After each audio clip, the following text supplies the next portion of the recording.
Do y'all use a lot of these cordless saws or battery-powered saws, standard 18 or 20 volt? I've got a lot of these Porter cables. I bought them on a closeout some years ago, and they're very, very good saws. They run 6.5-inch blades. I use Diablos in them, and some of them, like this one here, I picked it up at a garage sale for $5. It still has the original blade on it, and it's not much use. But the guy said, "Man, I don't want this saw, it don't cut right." So the thing is that these saws, it doesn't matter if you have a Ryobi or a DeWalt or whatever you've got, and you're finding they don't cut right, what you need is a framing square to get it straightened out. Now, all of them have some type of adjustment for the guide, which is right here, and there'll be a mark, a 0 mark, and then another mark for when you're at 45 degrees cutting. So I can show you that right there. So the 0 mark is your straight cut. Now, this guy's saw here that he sold me for $5, it didn't have, he said it cut a 1/2 inch off, which I don't think would be true. So what I've done is I brought it home, and we're going to take the battery off, kind of a smart thing to do. And you take a square, and you're going to put a square in, right in here up against the blade. And you want to make sure, remove your blade so that you make sure the blade doesn't have some kind of material behind it that's causing a problem. Now, put your blade back on, make sure it's square and tight, make sure you got a washer or your cleat that's put back on with it, and then you will be able to see, once you put a square on the blade, you might have to rotate a little bit to get it on there. Now mine's at a little bit of an angle, but it is totally square to get to the blade. And then you're going to come out here and you're going to see where it strikes at. Now if you see here, he's about 3/16 of an inch off on this one. That's exactly what we ended up with. Now let me get some better lighting over here. And you have about that much off. Well, you see here, here's an adjustment screw. Some of them have them to where they have 2 screws with two adjustments. This one's pretty simple, to where you just take and loosen up the screw and get that backed out. And then you're going to, we've already kind of got an estimate. I'm going to just tap this over just a little bit,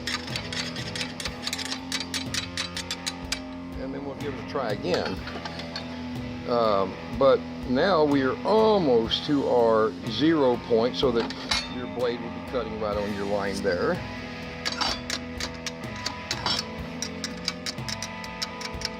Tap it over just a little more, and it's just really that simple.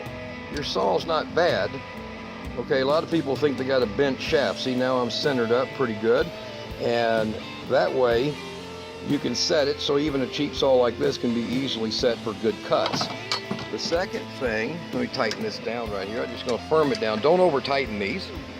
The second thing is your flat adjustment or your 90-degree adjustment, and you can see here that his is slightly off. It is just a little bit going that direction. So in my case on this one, I will just be using a small wrench, and right over here is a screw. And the newer models are pretty much the same as this for the Porter cables and some of the Craftsman's. And you're just going to loosen that screw up, take a wrench, and they're designed to where your box end will fit over the screw head, see? And that grabs, there's a nut right below it. So you'll see that, there's a nut right below it. And now you can see what that screw actually will do. That screw will tighten down, and it will hit your 0 point on your, to get a perfect, it'll hit your point to get a perfect 90-degree cut on it. So now this one I have already done, and I will tighten this down. This is for your different angle cuts. And the screw is now totally flush on the metal down at the bottom, and I have tightened up, I held it with a screwdriver and tightened it up so it's perfect where it goes. And now you have a perfect, see if I can hold it over here in the light better, and now you have a perfect square cut to your saw. So it don't take much with these saws. A lot of people will just simply think their saws are going crazy and they'll throw them away or buy new ones. These saws are made to be adjusted. So always check them. And when you take your blade off, there's a set of screws that go up here for this cover and the rest of this mount. And if those screws get loose, then everything else in here is out of whack too. And they will get loose in most cases. So you're going to take it, you're going to hold your pin down here in the back. This locks your shaft coming out of your motor so that you can take a wrench and remove your blade.